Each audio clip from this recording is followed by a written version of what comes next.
Welcome back to the channel, everybody. Thank you so much for joining me and allowing me to continue to be your daily advocate.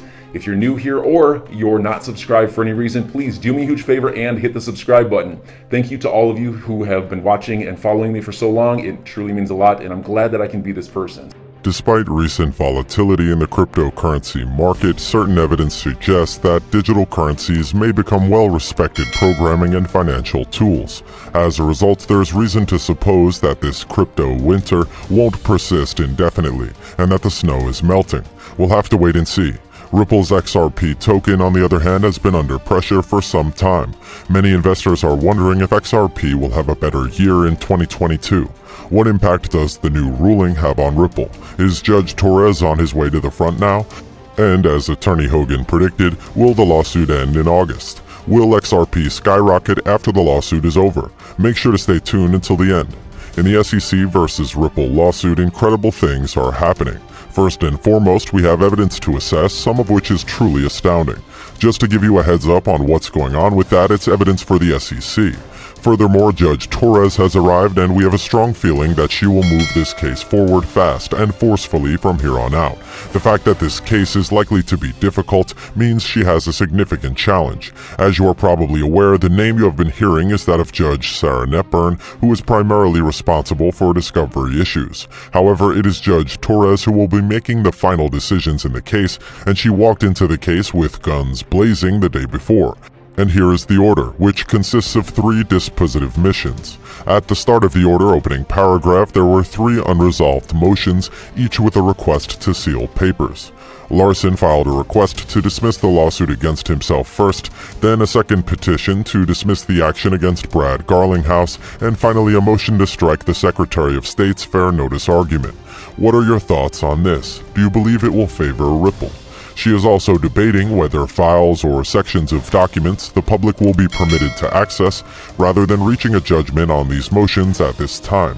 When it comes to papers that have been filed with the court, you have 2 options: seal them or redact information from them. The procedure of simply blacking out particular areas of the text is referred to as redacting a document.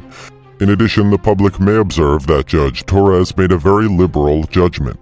So in the sealing section it says, the common law right of public assets access to judicial documents is firmly rooted in our nation's history. This presumption of access is based on the need for federal courts to have a measure of accountability and for the public to have faith in the administration of justice.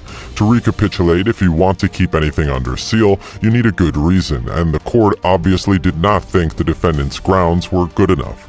However, keep in mind that the judge has access to all the records in the case, even those that have been sealed, so this order has no bearing on the court's judgment. We will be able to review a big number of the papers that will be delivered on February 17th thanks to her directive. So are you excited about February 17th? This is all we know about the order, so let's see what others have to say about it on Twitter. So attorney James K. Fillon tweets, "Court refuses Ripple motion to seal legal documents sent to Chris Larson and briefing linked with those memos, and approves Ripple's request to file surreply to the SEC motion to strike the fair notice defense. Correct me if I'm wrong, but unsealing the documents that the court and opposing parties have already examined is more for public perception than having anything to do with the result of the litigation, right?" Someone called Rainey commented to attorney Fillon, "You are true, it is all about public access," James said. Attorney Jeremy Hogan rushed to Twitter to express his belief that the ruling signals that the case's judge, Annalisa Torres, will soon begin to move the lawsuit forward. In the Ripple versus SEC case, there is only one big lesson from this order. Judge Torres is getting ready to take over, he tweeted. With all of the significant judgments that are being teed up, the next couple of months will be quite fascinating. According to John Deaton, an attorney representing the XRP holders in the SEC versus Ripple issue, Judge Torres's instructions are a positive step forward for his clients. Judge Torres' rulings are a great sign for XRP holders, Deaton tweeted. Judge Torres clearly favors public information as seen by these opinions. Ripple is unable to encrypt certain documents, i.e. legal memo. The SEC is in the same boat. Plan ahead. We could get to read the 63 Hinman emails in the end. Do you agree with Deaton's point of view? Let us know what you think in the comments. The 63 Hinman emails mentioned in Deaton's tweet are connected to the Securities and Exchange Commission's deliberative privilege problem. Judge Sarah Nepern ordered Hinman's drafts and notes from his 2018 address, which John Deaton described as Ripple's biggest achievement, to be submitted earlier this month. From Judge Nepern's latest judgment, the biggest triumph for Ripple and XRP holders is not necessarily the email with the draft version of the Hinman speech, he stated. The notes from discussions with third parties not affiliated with Ripple might prove to be the most significant triumph. Those third parties, according to Deaton, are likely to include Ethereum Joseph Lieben and a Consensus executive who recently met with Hinman and others, as well as members of the Enterprise Ethereum Alliance, such as the VC Working Group, with Deaton stating, "These notes are no doubt from the above meetings. The SEC can still use attorney-client privilege to protect the personal notes memo by Valerie Shezpanik and others, but not if the notes contain remarks made by participants at the sessions, according to Judge Nepern." Guys, this week I came upon a very interesting website. See the link in the description below. It's called Stable Pool, and everyone who registers on their website until October 31st will receive up to $50 in crypto. It's a new platform, but during the first week, they received more than $80 million of investments. They also have a partnership with a Japanese exchange called TaoTaoX.com. When you go to their website, you can immediately claim the free $50. After that, you go to Top Up on the left side of the screen. Then at the right, you select a currency and enter the amount you want to deposit. After that, you are free to go and earn money. Note, I'm not a financial advisor, and investing is always at your own risk. Furthermore, someone named Chappers responded to John Deaton by writing, "I did not say it was guaranteed, but if Judge Nepern holds firm that the emails are not privileged and Judge Torres agrees the emails should not be sealed," and John Deaton responded, "I did not say it was guaranteed, but if Judge Nepern holds firm that the emails are not privileged and Judge Torres agrees, the emails should not be sealed.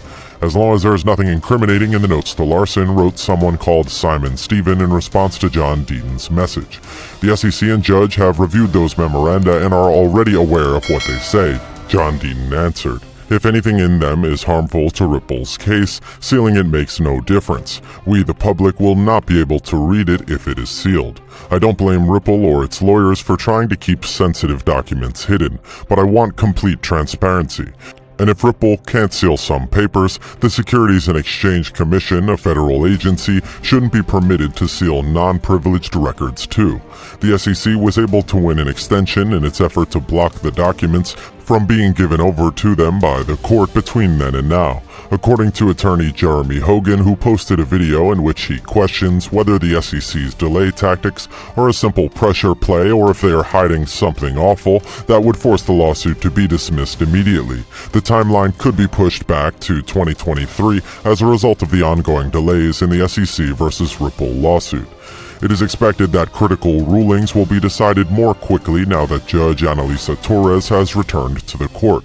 It is likely that if Hogan concerns are verified and the court decides to sustain its verdict on the DPP case, the litigation will be completed much sooner than anticipated, and the XRP holdings would be recovered.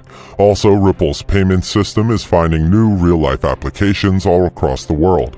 Morocco's largest bank, for example, has joined the RippleNet blockchain network. In addition, Spanish mega bank Banco Santander has joined the network in the summer of 2020. In addition, based on XRP and RippleNet, this financial institution established its own international payment services. RippleNet's customer list also includes a number of other well-known American lending organizations. XRP is a fascinating coin to think about right now.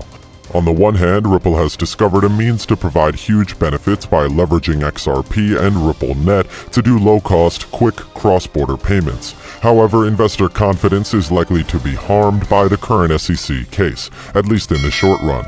As a result, anyone hoping to timing the token's bottom may have a tough time doing so.